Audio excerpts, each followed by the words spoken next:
rumble. We're ready to go. Iron Mike Tyson, folks. Where does the name come from? Where did the name come from? That's the question already, because he's like iron. He's tough, he's hard, he's fast. Given that kaleidoscope of images there, you can see there's many different facets to his life. But before we discuss those, just want to ask you a question, guys. How many of you have been to Las Vegas? All right, all been to Las Vegas? Leah, you've been to Las Vegas? Yes. Everyone know what it's like? The neon lights, the noise, the gambling, seeing drunks at 7 in the morning when you normally wouldn't see them, all of that good stuff. Well, I was there about 10 to 12 years ago. I was speaking at a conference there. And you know, when you're at Las Vegas or any of those big places for a while, you want a little time to get away, get a little bit of respite away from the hustle and bustle. So what I did was went into a bookstore. Not one of those types of bookstores either, Ned. It was a legitimate bookstore. So I got a book off the shelf, and I became engrossed in the book, as you do. You know, you disregard everything peripheral. But all of a sudden, I just felt this presence next to me. You know, sometimes you just feel this like big shadow or something next to you. And I look across like this, and I see this big, huge bicep. The t-shirt hanging there, and it's got a bicep, it's got a tattoo of Chairman Mao on the bicep. And he's cradling a young child. And I thought to myself, my goodness, who owns this? And I look up, and this is what I saw, standing right next to me, with that same expression on his face. What are you doing? Precisely. Now, I'm not a very smart bloke. You've probably all found that out by now. And as I told my wife for the last 20 years, I'm not a mind reader. But I just took a giant leap of faith and presumed he was saying to me with that look, don't bother me. Don't ask for an autograph, a selfie or anything. I'm with my child. Leave me alone. Being the macho young Aussie that I was, I put the book down and moved over to another section, of course. And why did I do that? Well, I think you'll see the reason why is now. Let's go. And I think you'll see I made a pretty good decision. Back, Jeff. It's technical malfunction, ladies and gentlemen. You've got to get a slideshow.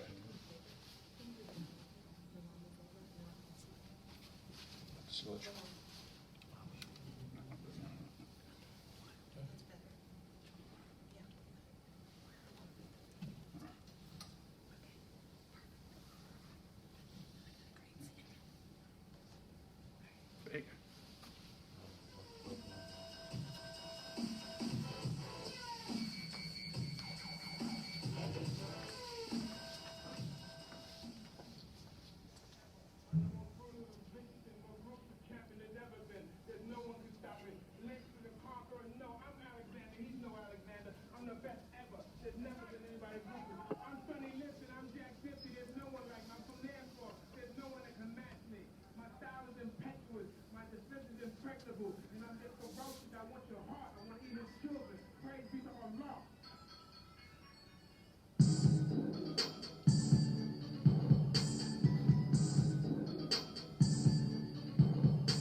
Peekaboo style noise, it comes up.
Okay. Think I made the right decision in moving away, guys? Yes. I certainly think I did. All right. Just if you hit a skeg. Oh, I'm good. All right. So we're going to look at Mike Tyson today. I'm going to focus mainly on his boxing career. Now, boxing, as it's known by classic journalists like A.J. Liebling, is referred to as the sweet science, where you're using all the skills of boxing, the science, the movement, the courage, the dexterity, and so forth. But it was also termed by Jimmy Cannon, famous journalist in the 40s and 50s, the red light district of sports. Now, with Mike Tyson, there's quite a deal of activity that happens in that area, in that red light area. And you could spend hours talking about that. I'll make reference to that because it affects his boxing career. But I'm going to try as best as I can just to talk about his boxing as much as I can. So, Mike Tyson, the boxer. Let's just look at his dimensions for a start. Now, his height is 5 foot 10 inches tall, which is about right to me because he was a little bit taller than me. You'll see, even in some of the slides further on, and you'll see in boxing magazines and so forth, histories of boxing, he's sometimes referred to as 5 foot 11 and a half, 6 foot. He's 5 foot 10 inches is his actual height. I don't know if that's a male thing. We all say we're 1 or 2 inches taller than we are. Even these basketballers say they're 7 foot 2 when they're 7 foot, I don't know. But he's 5 foot 10 inches. Now, the interesting thing about that 5 foot 10 inches, though, is there's about 215 to 235 pounds of muscle packed onto that frame. I heard him speak recently at the MGM casinos there. He recently had a back injury where his doctor had to operate and fuse his vertebra. You know, and the doctor has to get in as a surgeon. They have to do all those primitive things when they're surgeons. And his surgeon commented after it, he said, "Man, you've got bones like a brontosaurus. I've never seen bones as thick and as strong as that." And that's when he's at 50 years of age. So if you can imagine, he's got bones like that, the muscles, the tendons, the attachments, how strong they would be. So he's almost like George Foreman packed into 5 foot 10 inches tall. He almost looks like somewhat like a bodybuilder there in his musculature. Yeah, yeah. There's also rumours that he might have taken steroids at some point too, which a lot of them may have, but one never knows. Now, reflecting back, he was born June 30, 1966 in Brownsville, New York. Now, let's just say his childhood, if you could sum it up, it was the stereotypical mean streets of New York. I think he should get a world championship for even living through that time, from what he describes in his book, Undisputed Truth there. Come from the classic story of the split family, never really knew who his father was. His father left at 2 years of age. He was virtually on the streets at 7, stopped going to school at 7 years of age. His mother tried to keep the family together, but they just shifted from place to place, living in abandoned buildings, surrounded by alcohol, drugs, prostitution, etc., etc. So lived a wild, wild life. He was virtually on the streets from 7 years of age. Now, as a youngster, apparently he had a lung disorder, which affected his speech a little bit. So that's why he's got that bit of a raspy voice, which I wasn't about to tell him when he was standing right next to me. But he has that voice that's a little bit raspy, or nasally, I suppose you would call it. Now, how did he get into fighting? Like all of these boxers and like a lot of elite sports people, a lot of it's by happenstance. A lot of it's not organised. I told the story of Muhammad Ali, how he got into boxing because someone stole his bike at 12 years of age, and he went into the local police club and said he wanted to learn how to box. So if he ever caught that guy who stole his bike, he'd be able to beat this kid up. That's how he got into boxing. Mike Tyson, on the other hand, he was picked on a lot as a 7, 8-year-old kid, living on the streets virtually. Short, pudgy little kid with a funny voice. But it was a hobby, I guess, in that community to house pigeons in some of the lofts in the abandoned buildings and so forth. And he became very good with pigeons. He really liked pigeons. Until one day, one of the local hoods, at about 13 years of age, tried to steal some of his pigeons, took one of his pigeons away. Tyson, at about 8 years of age, confronted him. The kid said, "Yeah, you can have your pigeon back." Ripped its head off. red light district of sports, of life. So Tyson lost his temper and at 8 years of age proceeded to pummel this kid at 13 years of age. He liked that, he said he was good at it, and he got a lot of plaudits for it. All of a sudden he found something that he was very good at, that internal rage, if you will, that violence came to the fore. So he started to become interested in boxing at that point, or at least interested in violence. Now, at around 10 or 11 years of age, he got put in a reform school. They were doing bank hold-ups, all of that sort of thing. Not bank hold-ups, but, hold-ups of people on the streets and robberies and so forth. And while he was in reformatory, he'd heard about a juvenile detention counsellor and boxing trainer by the name of Bobby Stewart.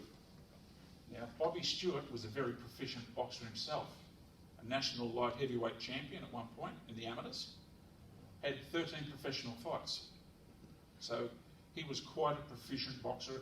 He was one of those good guys in boxing who felt he could channel some of wayward kids' aggression into boxing. So he used to work as a counsellor in these juvenile detention centres. The story goes that Tyson sought him out, and Bobby Stewart confronted him and said, "Yeah, you want to learn boxing? One thing you've got to learn first. Learn some manners, learn how to read, come back in 6 months, treat people properly."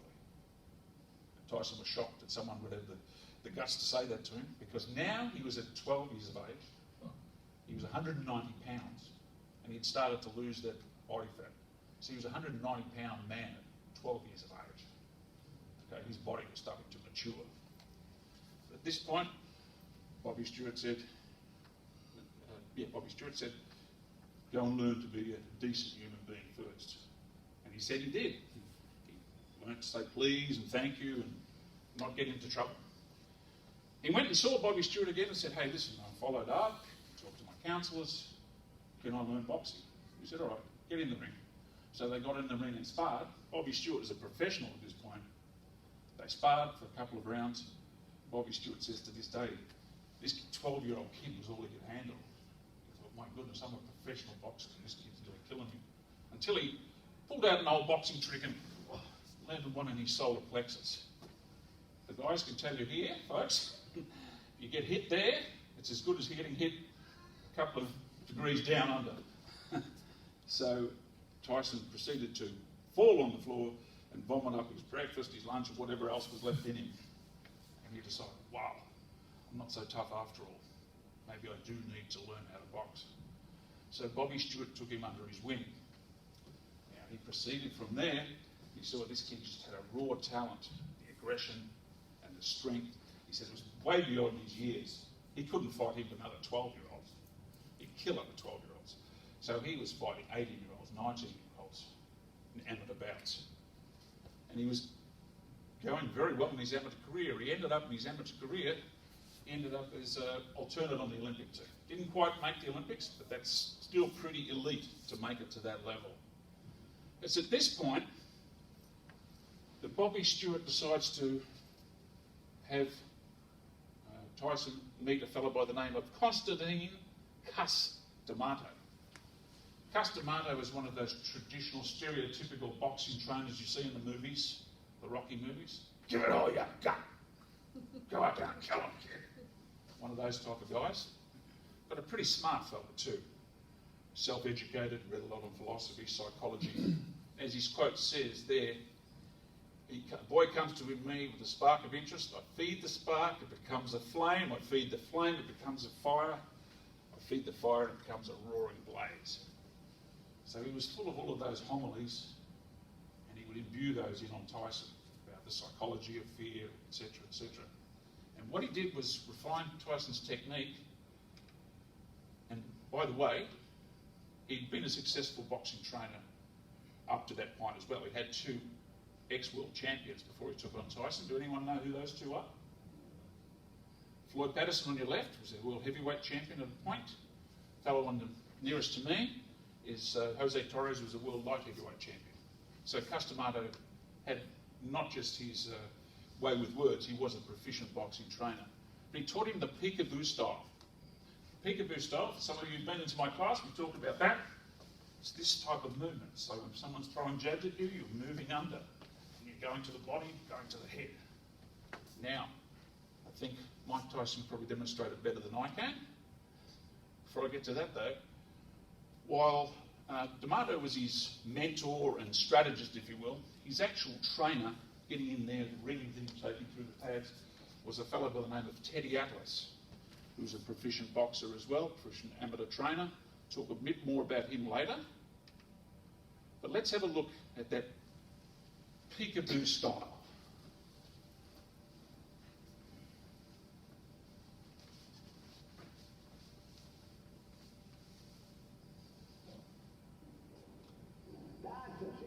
Ain't no way he's gonna hit you that, right? And remember, it's always good to throw the punch where you could hit him and he can't hit you. That's what the trained to get away from punches, not only defensively to save himself, but to create openings for his power and for his speed. And he was taught that specific style, to elude punches, to slip the straight, and to weave the round, and to explode punches in the open. I remember Coach showing him how to throw the uppercut with the proper snap.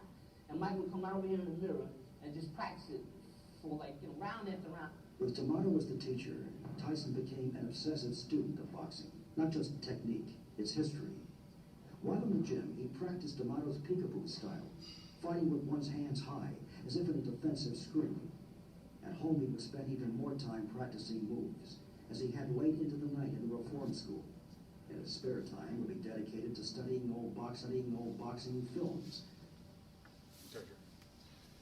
You can see that peekaboo style there, folks. One thing you'll notice to that, though, from a fitness perspective, it takes a lot of your energy. It takes a lot of discipline too. And it's really probably more suited to a younger, agile person. As you get older, your reflexes stop a little bit, no matter how much you train. And in boxing, split seconds means someone's going to hit you. It's not like a tennis shot, you just miss it. Okay, so that split second of timing, you can lose that.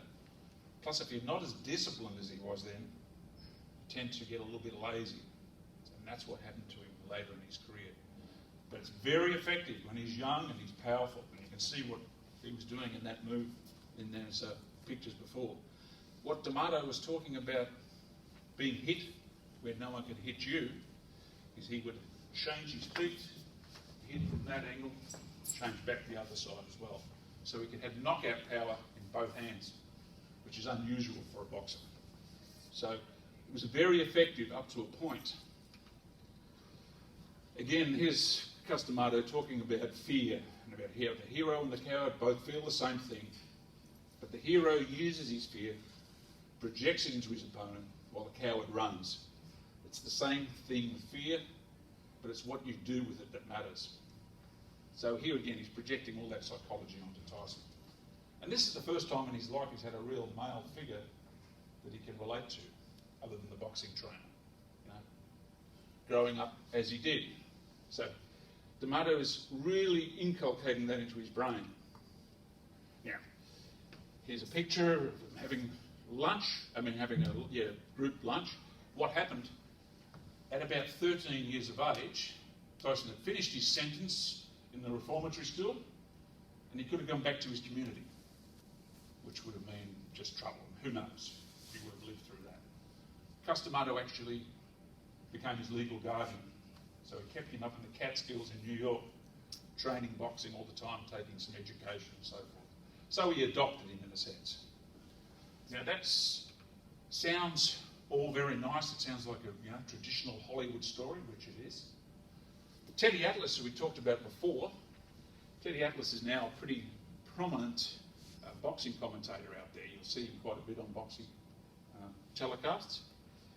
Looks like an urbane, sophisticated guy there. But have a look at him here. See that down the side of his face? That's from a switchblade. So he came from the mean streets of Staten Island. These guys are, not guys who are out of your little college sports team or something like that. These are guys who've lived and fought on the streets and so forth. But he's quite an educated guy in his own way as well. So he has a different view of Mike Tyson and his background growing up with Cus D'Amato. Yes? Does he have scars on both sides? No, I think that's just a different view of it. image. It's Yeah, an different image, oh. yeah. You'll always see him on TV now, he faces the other way, or he has the makeup on. But yes, his view was that, all right, that sounds like a good Hollywood stereotypical story, but in reality, Tyson was still getting away with a lot of misbehaviour. They were overlooking it because of his prodigious talents. He was having he was really misbehaving, especially with women. So much, in fact, that Teddy Atlas actually had to confront him one day, not with his fists, because he probably would have been a bit outmatched, but he had a gun. Because Tyson had tried to take liberties with his younger sister. With his younger sister? Yeah. So Teddy Atlas stopped being his manager. He's a trainer from that point on. So they had a parting of the ways. So Teddy Atlas has a different view, and I'll even talk a little bit about what he thinks about Tyson as a boxer later. So at that point, though, one thing that Costamato did that was very good for Tyson was he aligned him with two promoters who were probably a little more honest than a lot of the promoters you'll see in boxing. Fellow here is Bill Caton, a businessman, millionaire businessman. Fellow here is an interesting fellow by the name of Jimmy Jacobs. Now, Jim Jacobs was an avid collector of vintage films, including vintage boxing films. He had the history of boxing going back to Jack Johnson, Jack Dempsey. All of those films you've seen in my presentations before, they come from him. He owns those. He became very wealthy doing that. And he showed those to Tyson, and Tyson became a really avid historian of boxing, and he still is. He knows boxing right back from the beginnings, the names of the champions, the sequences and so forth. He lived and breathed boxing from the time he was 13 right through till his fighting days. So Jimmy Jacobs was also a great sportsman. He was a 7 times national handball champion, the old traditional handball. It's a tough sport. Now, it's not boxing, but he still knows the mindset of a competitive athlete. So he was a very big influence on Tyson as well, and could, if you spoke to him, curb his tendencies, his violent tendencies. So he was a very influential part of Tyson's life. So he doesn't quite make the Olympics and decides to make his professional debut on March 6th, 1980, against a fellow by the name of Hector Mercedes. I think he's only about 15 at this point. He's fighting professionally. He knocks this guy out in 1 round. That's his debut. Now, his first 5 or 6 fights go the similar fashion. And the boxing press and just the general media just loves this.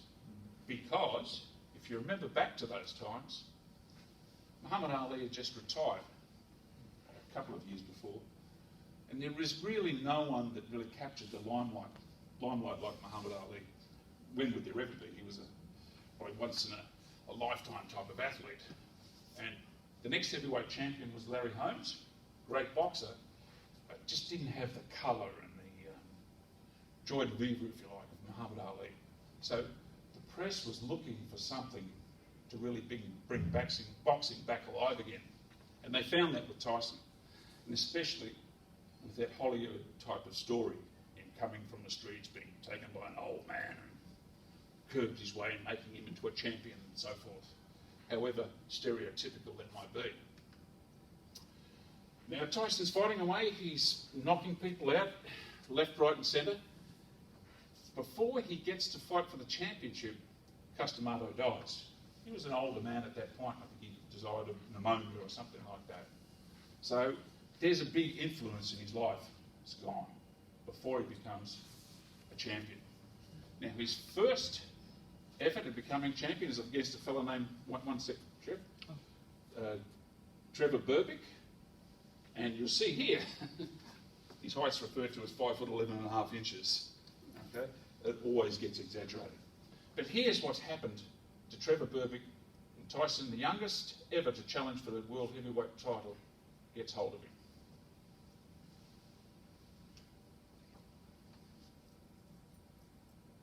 There we go.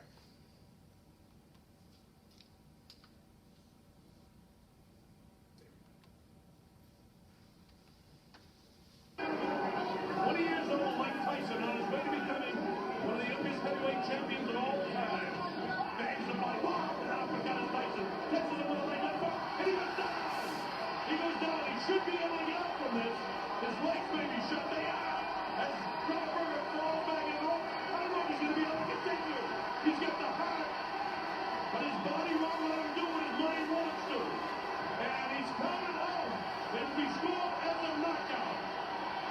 Mills Lane counting him up to 10. It's all over. We've got a brand new heavyweight champion of the world, Mike Tyson. Is that second round? I think that might have been the first. Maybe second. I'll have to look at that again. Now, because boxing has 3 different world heavyweight champions, once Muhammad Ali leaves, organisations spring up everywhere and start declaring their own heavyweight champion. So there's 2 other world heavyweight champions, and Tyson wants to defeat them all. Along the way, Larry Holmes tries to make a comeback. He calls Tyson a criminal and lots of other names, and Tyson gets in and destroys him in 3 rounds. So he should have stayed retired. Another fellow named Pinklon Thomas he beats, who had a claim at one point. He fights a guy named Bone Crusher Smith. Bone Crusher Smith was the first heavyweight to actually have a college degree in agriculture or something like that, I think. And Bone Crusher Smith probably knew the value of having a brain, because that's all he did the whole time he fought Tyson, was just grab him like that. Just negate him. Same with the next guy. He's the most boring fight I've ever seen in my life. Tony Tucker, you can see the difference in height there. That exact same thing happened with him. Tyson was just making these guys too scared. Jeff, would you like to come up? And what these guys would do, just getting me peekaboo stance, Jeff. What these guys would do, imagine I'm 6'6". Just come this way, Jeff.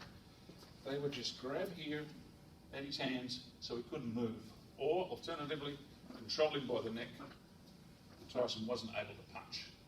For 15 rounds, that's all they would do. And they got away with it. Thank you, Jeff. So, guys were just too scared to fight him. Another fellow, Michael Spinks, who had a version of the championship at one point, who had actually beaten Larry Holmes, he lasted 1 round with Tyson. There's a video out there, I could show you 100 videos, but I have to pick and choose. When he's walking up to the ring, he's like he's walking to a funeral. He is literally scared out of his wits to go fighting with Tyson. And he went down in 1 round, some would say from a dubious punch. He didn't really want to get back up, let's just say that much. So it was intimidation. Just an interesting thing to point out, when you've got these 2 monsters holding Tyson like that, people say, where's the referee? The referee was a guy named Mills Lane, tough little guy, Judge Mills Lane, an actual judge out of Nevada. But he's only 5'6" tall. How is a guy like that going to separate those type of monsters? That only happens in boxing. They've learnt now that you get a big guy to try and separate big guys. I mean, tough as he is, it's just the law of physics. You can't separate those guys when they're that big. So Tyson was really operating on intimidation. At that point, he'd had, before he fought the last 2, when he fought Berbick, he'd fought 27 times for 25 knockouts, with only 2 decisions. And those other 2 that I just showed before, Tucker and Bone Crusher Smith, took him the distance, but just holding him the whole time. Barely throwing a punch back. Most boring fight you'd ever see. And what he really operated on was intimidation. With his black trunks and his black shoes. Yeah, that's to look like Jack Dempsey. Walk around the ring, but I never take my eyes off my opponent. I keep my eyes on him, even if he's ready and pumping. He can't wait to get his hands on me as well. I keep my eyes on him. I keep my eyes on him. I keep my eyes on him. Then once I see a chink in his armor, boom, one of his eyes may move, and then I know I have him. He still looks at me with his piercing look, and as if he's not afraid. But he already made that mistake when he looked down for that 1/10 of a second. I'm just looking forward to expressing a lot of pain. I don't know what anyone feels. My objective is to make my opponent feel my punches. Can I tell you something? After the 3rd round, since you made that statement, after the 3rd round, I said, oh God, he's not that bad. He's tough and he can punch and all that, but I know he's never been in there with a fighter like me. Plug early, you got to put this guy on ice early, and are you prepared to go 10? I'm prepared to go 10, but I don't think he can handle what I throw at him. I'm not Michael Moore. So Mike, what's the prediction? Watch me fight. Devastation. It was a left hook right upside the head. Murderous decision. Murderous. He took charge this one. And no one took any point for him. What am I to do? This is my career. I can't continue getting butted like that. I'm ready to fight right now. When you see him take care of this council and everything on December 8th, Mr. Stewart, then you find out. Oh, he's been talking. So you can see there, he's really getting into these guys' minds. Before they get into the ring, they're scared. Just a little story about Michael Spinks who I showed before. Before the event, before you get into the actual ring, it's tradition for the other trainer to come in and watch the taping of the hands. That goes back to Jack Dempsey's days because they thought that Jack Dempsey had loaded his glove. But yeah, the tradition is for the opposition trainer to come in and wrap their hands. The opposition trainer came in to Tyson's room and his hands were already wrapped. And he insisted that Tyson re-wrap his hands. Now, mind you, remember, Michael Spinks is in the room next door, right, the dressing room next door. Tyson's not happy with that. Not happy at all. So, punches a hole through the wall. Michael Spinks is listening to that in the next room and actually didn't want to come out and fight. He said, let him cool down first, let him cool down first. That's why I say if you see that video, he's visibly scared before he gets in the ring. So he's operating by intimidation. They're all too scared of him. Now at this point, his life is going off the rails. Everyone's scared of him. No one says no to him. And his life is full of drugs, sex, drugs, rock and roll, you name it. That's how he's living his life. At this point, for some reason, I don't know what happened here, he marries Robin Givens, the actress, in 1988. Now, that photo there is a play photo, but it probably represents their marriage, actually, because it was just full of tempestuous violence and who knows what. The story goes that as soon as she became married to him, she wanted to take over the money, get rid of the old promoters, so there was tension there. Of course, she says differently, so there's two sides to a story, and she was married to him. Who can forget, back in those days, they actually had an interview with Barbara Walters, where Robin Givens spent the whole time saying what a thug Mike Tyson was. He's violent, he's an animal, he's this. And he just sat there with that look on his face. Now, people thought he might have been drugged or on Xanax or something for his depression, his manic depression and so forth. But he says in his book that no, he wasn't. He said he was just stunned that she would say those things. So you can see it was one of those relationships that you could do a presentation on that itself. He regretted not speaking up for himself, though, didn't he? Yeah, oh, absolutely. Yeah, it was beyond his capabilities. He was a 21, 22-year-old kid. Right. Jim Jacobs actually dies at that point. So you had, in the space of 3 years, Jim Jacobs and Customato die. So he's already, going wild. He's going to go wild in the house because he's got no moderating influences. But then comes a moderating influence. Don King becomes his promoter. Always ready to jump in when he just has the right time when someone's vulnerable. Let me ask you a question, guys. Do you know why Don King's hair stands up like that? Anyone know? Larry Holmes says it's because it hides the horns in his head. He's the actual devil. So, again, Don King is one of those characters you could talk about forever. They ended up having an acrimonious suit. I think Tyson sued him for ultra millions of dollars later on because of mishandling of his money, etc., etc. Nevertheless, at this point, Don King is his manager. Now, Tyson's beating everyone, he's intimidating everyone. Waiting in the wings is an up-and-coming fighter. This is around 1990. A fighter by the name of Evander Holyfield, who'd been in the Olympics, got a bronze medal in the Olympics, should have been gold. He was robbed. The Olympics of maybe 86, I think. He went on to win the World Cruiserweight Championship. He was undefeated. He was a smaller heavyweight, around 210 pounds. Probably chemically assisted, I would say, but that's just my opinion. But nevertheless, a very good, proficient fighter. So the promoters were trying to tee up these two to have the ultimate fight, both undefeated. As a warm-up fight, Tyson decides to fight a fellow by the name of Buster Douglas. And Buster Douglas is seen as just a warm-up fight, someone he'll get through easily enough so he can fight Evander Holyfield. Buster Douglas is a good fighter, but they say he's just too nice of a fellow. He doesn't really have his heart in it, and he's a little bit of a lazy guy, they say, to be a heavyweight champion. But they say, nevertheless, he'll be an opponent for Tyson to walk over. They fight in Tokyo. Douglas, he's had quite a few fights. He's had some good victories, but he's lost a few times as well. Now, in the fight in Tokyo, Tyson is at his worst. He's changed his managers. He has 2 rookies in his corner who know nothing about boxing, just 2 of his friends. He barely trains. He's high on cocaine half the time. On the other hand, Buster Douglas, about 4 weeks before the fight, his mother dies. And he decides, well, you know what? I've got to put everything into this fight. This is going to be everything I've got.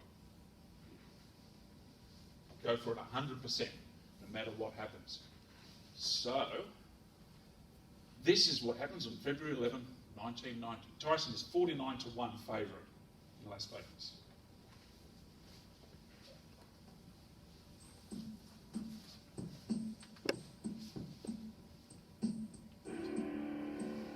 So he's 5'11.5" again. The challenger, James Buster Douglas. They don't know Buster Douglas too well, Anthony. He's one of the real nice guys in boxing. Introducing the undefeated, undisputed heavyweight champion of the world, the one and only Iron Mike Tyson. Just another day's work for Mike Tyson. He looks almost bored, as they call in the center of the ring by the referee, Octavio Meirad. They don't seem to react the same way they do. Chris Cynthia, Bob Sheridan here. You see Mike Tyson in the black trunks traditional, and Buster Douglas. Notice how Tyson's lost his peekaboo. He's a little bit stiff-legged. Look at them as they exchange here in round 1. Oh, this right hand actually cut Mike. Mike may have taken it on the glove there, but Buster is hit twice. Coming up to the closing seconds of this first round with the right hand of Buster Douglas. He gets through the first round. That's why Don King has brought the show on the road. And Buster landing some shots. Buster's not holding, Buster's fighting. Oh, there's the left hook to get through. Don't ever forget that. That's a great big fight. And you see, that's Mike missing that big left and just grazed the chin of Buster Douglas. Douglas answers with loaded shots to the nose. Fell in. Round 4. Hey, we got a good fighter tonight. Oh, big right hand landed that time. Buster's, if 2, 3, or 4 is a question mark, he's winning the 5th round hand. That this is his night and all of that sort of stuff. But of course, one big shot from Mike Tyson get into all that speculation. More often than not, he's landed. Oh, look at this shot inside by man. I'm Bob Sheridan. You're watching the heavyweight championship of the world. Buster trying to finish this thing, and you get an idea Mike is trying to beat. And the fact of the matter is, he's Buster that's making him the fight. Look at these shots landed by Buster Douglas.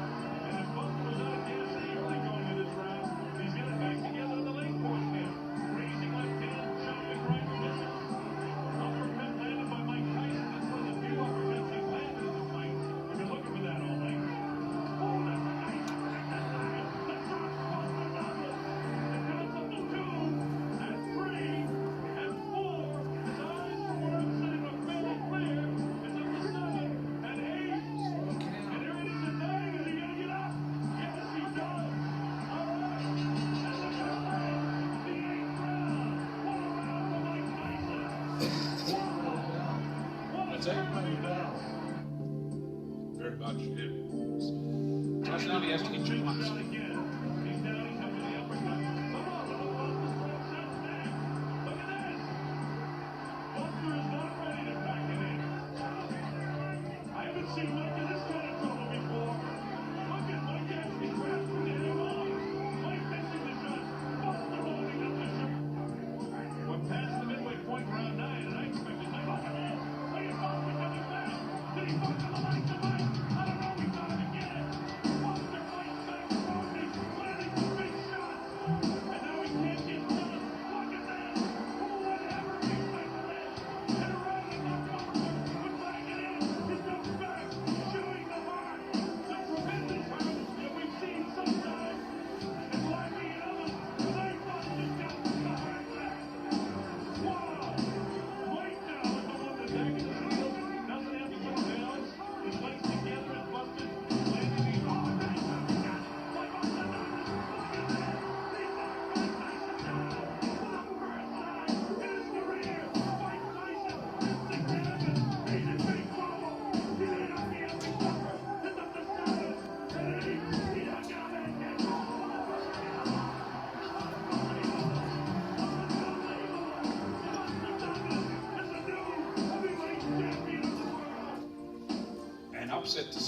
list. And you can see Buster Douglas didn't come in there to hold him. Douglas came in to fight. And interestingly enough, when you saw that count, you thought it was a slow count, Ken? Yeah. Don King tried to have the result reversed after the event and said that was 10, he should have been counted out, he shouldn't have been allowed to go on. Of course, the furor that erupted, they said, no, Buster Douglas is the winner. So Buster Douglas has beaten Tyson. It was the biggest upset in boxing history, just about, I would say. Ali and Liston was another one. So this leaves Evander Holyfield out there. His payday's gone. His multi-million-dollar payday with Tyson is gone. He fights Buster Douglas. Buster Douglas, his heart is really not in boxing anymore. Comes into his fight with Evander Holyfield about 18 pounds heavier than what he was with Tyson. Means he's not really training as hard. And Evander Holyfield knocks him out in 3 rounds, I think. So Evander Holyfield's the new champion. So now Tyson is going really off the rails. He fights a few times, but his life is just a kaleidoscope of everything and anything, everything to excess. And he gets convicted of rape in February, and gets convicted for 6 years, and he's sent to jail. A very sordid part of his life. He comes out, I'm not trying to make light of that, but I'm just trying to concentrate on his boxing career. He comes out 3 years later, still under Don King's tutelage, has a few fights. At this point, Evander Holyfield's faded off into the distance a bit. Evander Holyfield's had a fight with Michael Moorer, gets beaten, and it's found at the Mayo Clinic, because he looked very lethargic, that he had an enlarged heart, and he was advised never to box again. This being boxing, he found another doctor who said, yeah, you're fine. So he went back into boxing.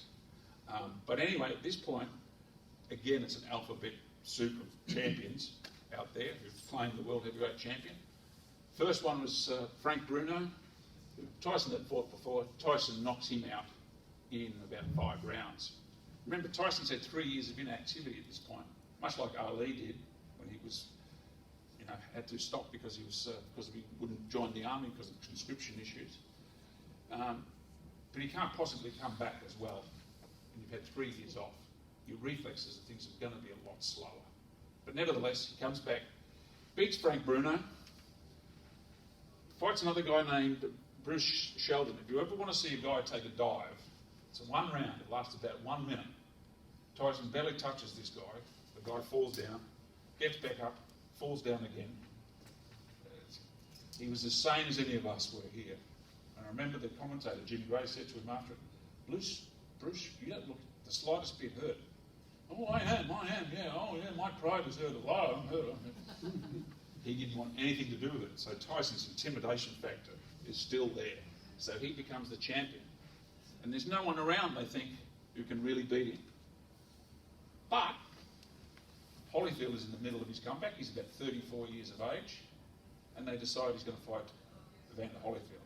And the general feeling was, Holyfield had a very good public image. He was seen as one of the nicer guys, no real troubles and so forth. With his heart condition, they thought, this is not fair, he shouldn't be really fighting and so forth. So the sympathy was very much to Evander Holyfield. Remembering he'd come up from the light heavyweight to cruiserweight to heavyweight. So he's not a big guy, comparatively, for a heavyweight boxer. So the general feeling is that Tyson's going to really destroy him. Had a pretty good fight, but this is what happened.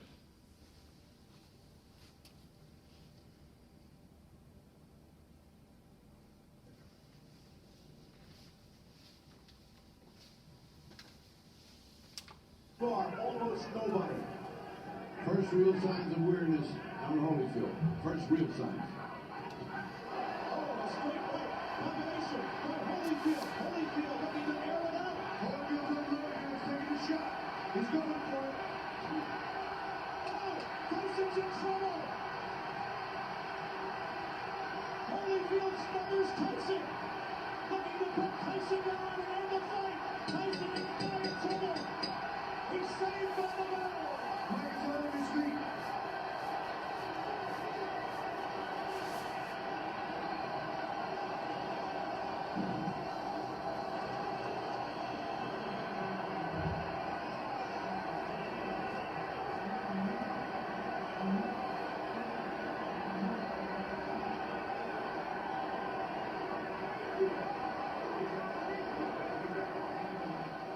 take a look. Just when it looked like he was getting tired, he gets fired up, and here comes that champion's heart. It's a series of punches, some of which missed, but most were landing, and they were landing with accuracy. As you can see that, one at a time. You see, that's the one that did it. See, as he came in, that's what they've been saying. If you ever catch him coming in, he's so wide open that he's going to fall apart, and he did. Now here's where the referee's previous experience came in. He let the other fight go on too long, and he almost stepped in to stop it. Holyfield with a barrage showing tremendous power. Tyson's legs are bad. The championship rounds, round 11. And now here we go. Mike Tyson's a warrior too, and he's still gonna have that natural power. That's the last thing that'll go. Vader's got to be careful here to hold on, but he has fought a perfect fight. No matter what happens from here on in, we are looking at a sports legend in the purple trunks, Evander Holyfield. Holyfield continues to build it. A left to build it. He's got Tyson up top. Tyson's ready to go. Let's go back. The champions off the fight, and Holyfield has It's an unbelievable scene. It's the most unbelievable thing I've ever Yeah, another very big upset. Mayhem. It is Bedlam.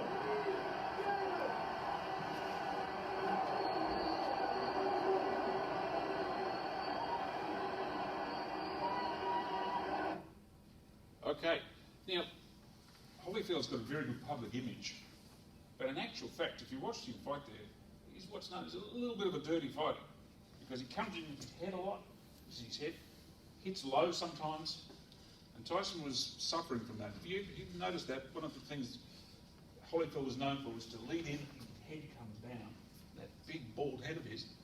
When he fought George Foreman continually complained about that, he said he's getting butted the whole time. So Tyson was getting increasingly frustrated by that. Well, that's his excuse for what happened in the next, when Tyson might bite off more than he can chew.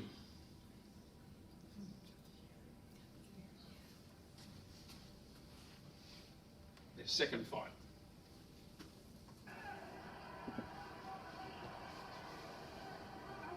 Oh, it's some nasty stuff in there. There looks to be a fight almost. Holyfield is very unhappy. Look at this.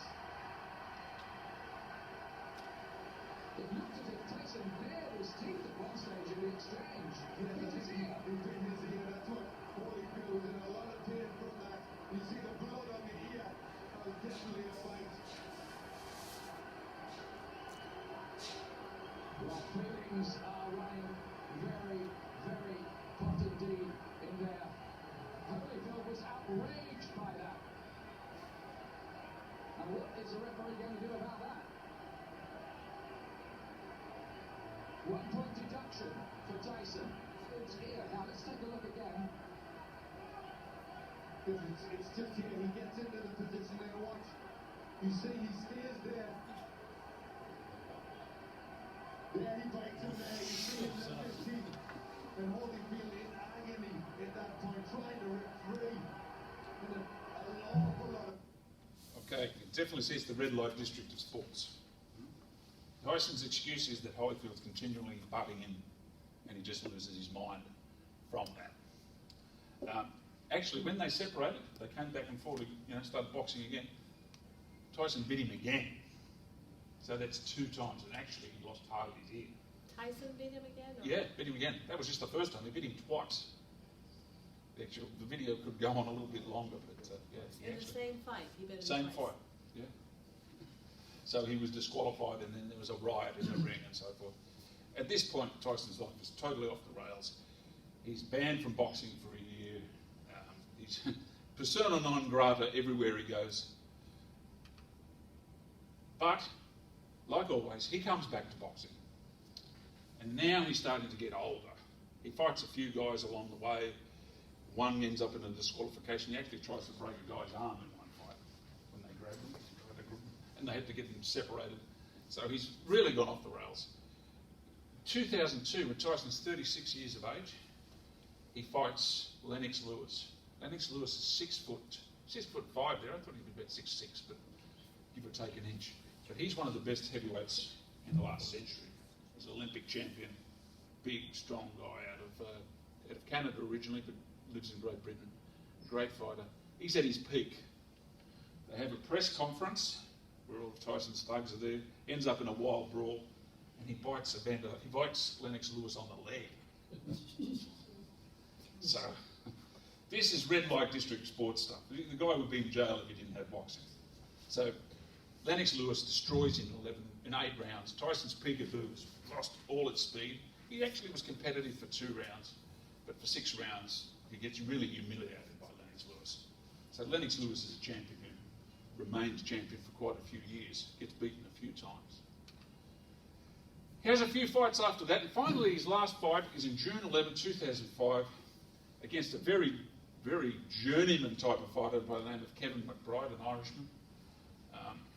This is what he ends up like. Pretty sad and sorry figure. Okay, no one's ever heard of Kevin McBride before or since. He was just a boxer who just happened to be there to fight Mike Tyson. And I thought when I was making this little presentation, I thought, what a pity, maybe I should show a few of Tyson's highlights again, because it's ending up he's getting beaten all the time. But I thought, you know what? This is reality. This is what really happens to boxers most of the time. This is what they end up like. So that's reality. That was his last fight. Muhammad Ali was pretty much the same thing with Larry Holmes. A lot of them starts off very well, doesn't end very well. Now, where does Tyson stand, in my opinion, compared to the rest of the heavyweight champions? Teddy Atlas, who we spoke about before, has some very definite views. He doesn't call Tyson a great fighter at all. He thinks that his style was good for 1 or 2 years, but after that your reflex is slow. If your discipline goes away, that's not a good style for bigger heavyweights. And subsequently, that's why he was beaten. But he also says that Tyson lacked the character of a true champion.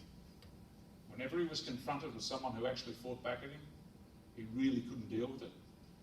And Holyfield, dirty fighter or not, no other fighters had to bite his ear to get out of it. He really didn't have the coping mechanisms to deal with it.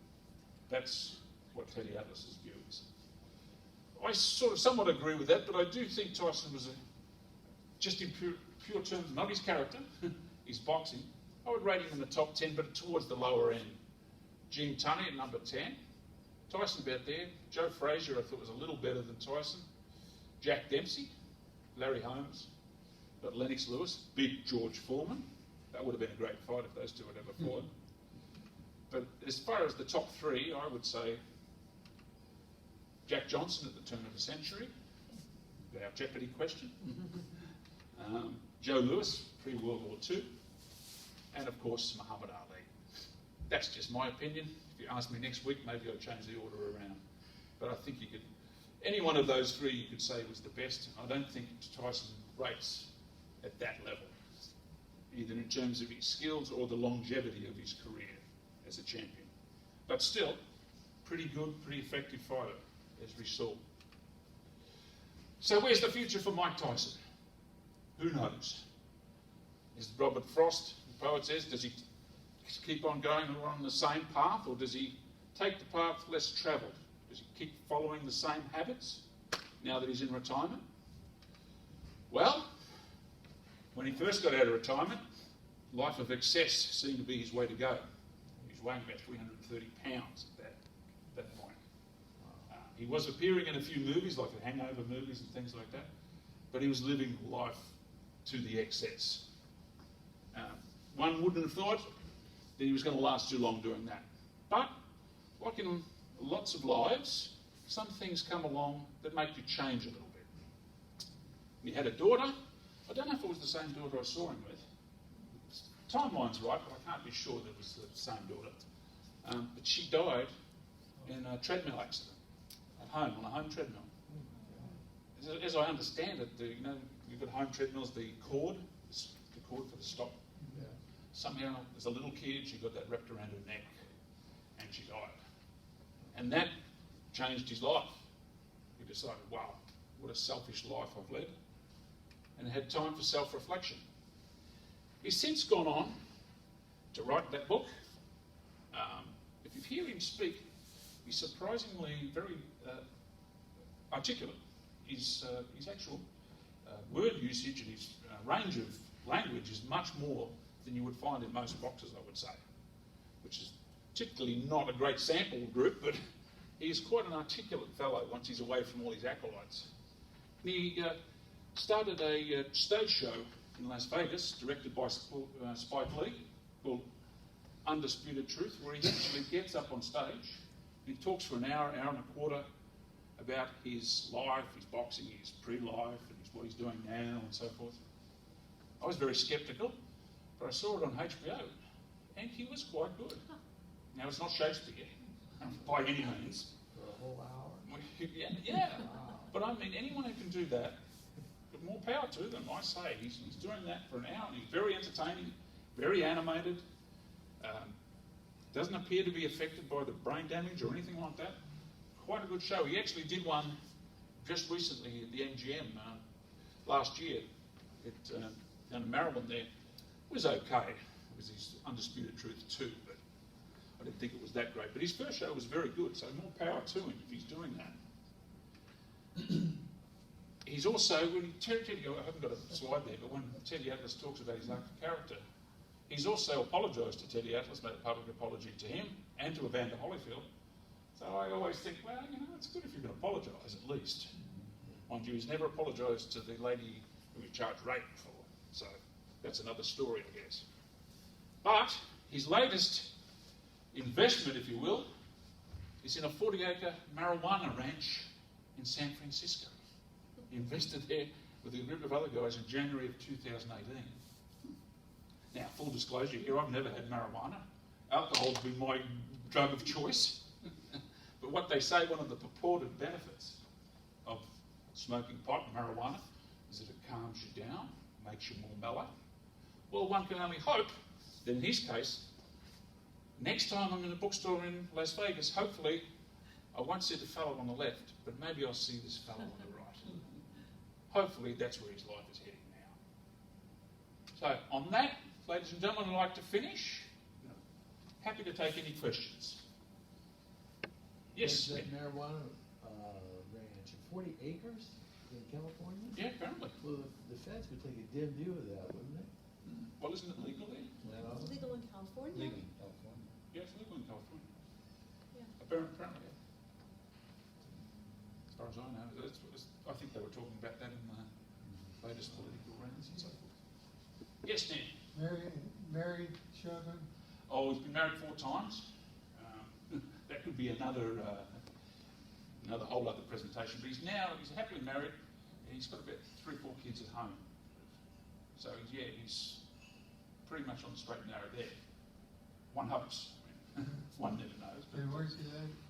He lives in Las Vegas. So he can do his stage show. He travels quite a bit as well.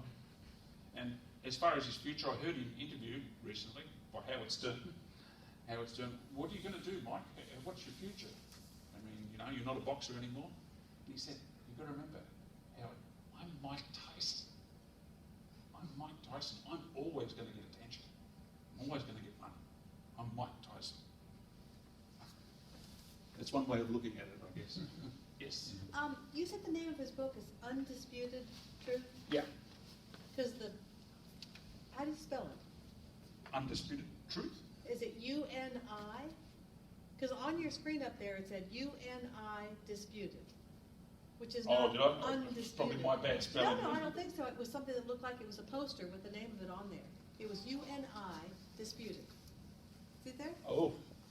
Yes, You didn't put that in there. No, That I must didn't. have been a poster that was misprinted somewhere? Or? Yeah, I would say so.